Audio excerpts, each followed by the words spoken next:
해외에 나와 살고 있는 700만 한인 디아스포라의 역사를 살피다 보면 우리가 모르고 있었던 숭고한 민족성의 뿌리를 발견하고 감탄할 때가 있습니다.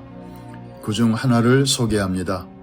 1937년 가을 구소련은 서기장 스탈린의 명령에 의해서 극동 지방에 사는 한인들을 중앙아시아 쪽으로 갑자기 강제 이주를 시킨 일이 있습니다.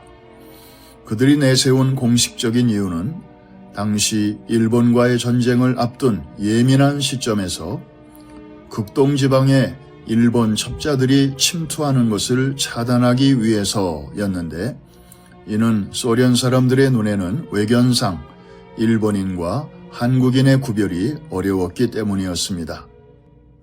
그해 9월 9일 첫 수송열차가 연해주의 블라디보스토크를 출발한 이후 그해 12월까지 3개월간 약 18만 명의 한인들이 중앙아시아로 강제 이주를 당했는데, 그 과정은 이루 말로 다 형용하기 어려울 정도로 참혹했습니다.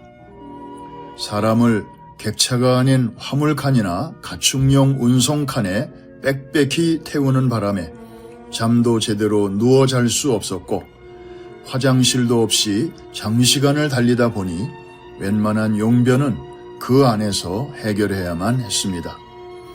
기차가 시베리아 벌판을 지나는 동안에는 그 매서운 칼바람이 난방도 없는 화물칸 안으로 파고들어와 그 어떤 건장한 사람도 하루 이틀 시달리다 보면 추위와 굶주림을 견디지 못하고 동상에 걸리거나 얼어 죽기 일쑤였습니다. 그들의 강제 이주 프로젝트에는 인간의 존엄성이나 생존 가능성 따위는 아예 처음부터 고려되지 않았습니다. 실제로 그 참혹한 이주 과정에서 약 2만 명의 한인들이 추위와 굶주림 등으로 희생되었습니다. 그런데 그런 기차를 타고 6,600km나 떨어진 카자흐스탄의 알마티 인근의 우슈토베 지역에 도착했을 때 한인들을 실은 화물칸을 열어본 소련 군인들은 깜짝 놀라지 않을 수 없었습니다. 왜냐하면 다른 소수민족들은 제각기 웅크린 채 이구석 저구석에 흩어져 있었는데, 유독 한인들은 기찻간 안에서 서로서로 어깨동무를 한 채 원형 서클을 이루고 있었기 때문이었습니다. 그런데 가까이 가서 보니 가장 나이 많은 연장자들이 가장 바깥쪽에 있고, 그 안쪽에 청장년들이, 그리고 맨 안쪽에는 어린이들과 청소년들이 웅크리고 있었습니다. 더욱 군인들을 숙연하게 만든 것은 맨 바깥에 있던 노인들이 나중에는 자신들의 겉옷을 벗어 안쪽에 있는 어린이와 젊은이들에게 양보한 이들이 많았다는 점입니다. 그들 중 다수는 결국 추위를 견디지 못하고 열차 안에서 생을 마감하였습니다.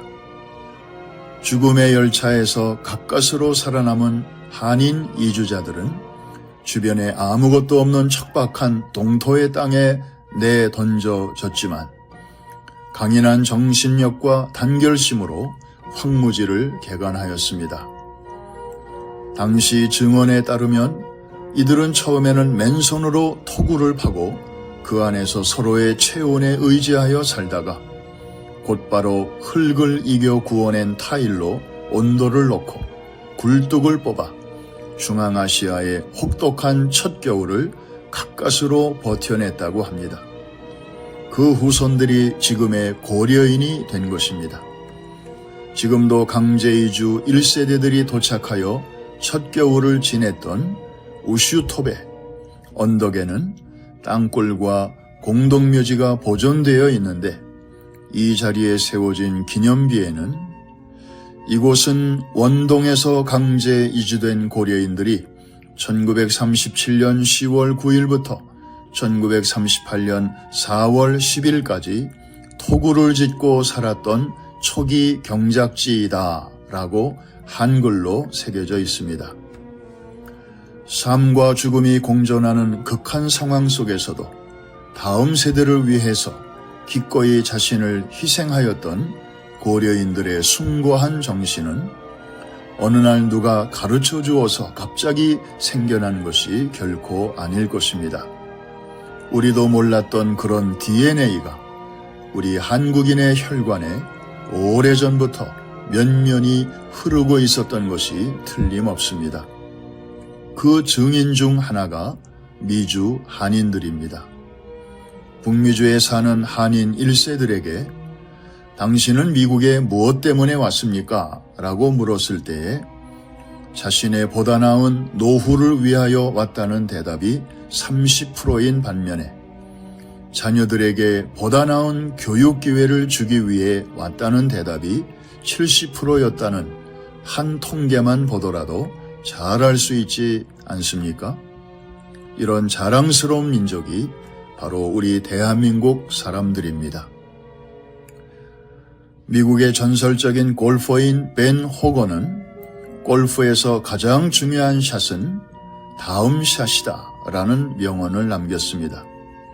마찬가지로 우리 인생에서 그 무엇과도 바꿀 수 없는 소중한 존재가 바로 다음 세대입니다. 그런데 이들에 대한 관심과 투자를 다음으로 미루면 큰일 납니다. 지금 당장 시작해야 합니다.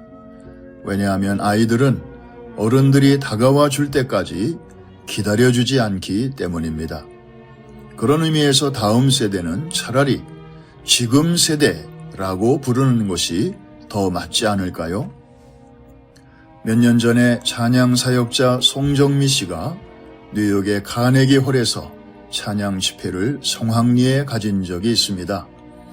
그때 프라미스 교회 어린이 합창단과 함께 아 대한민국이라는 곡을 같이 부를 때 마치 민족의 노래인 아리랑의 정서를 기독교적으로 승화시킨 듯한 깊은 감동이 있었습니다.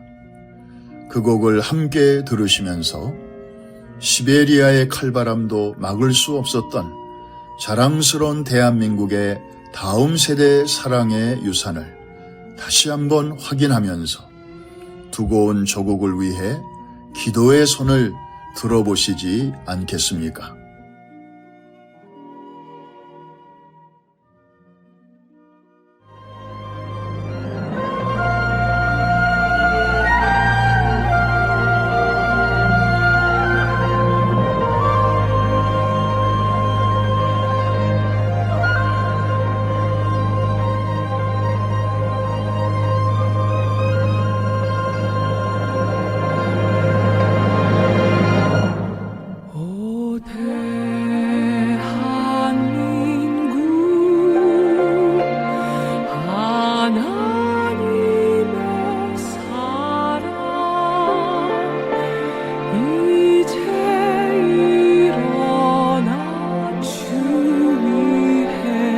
내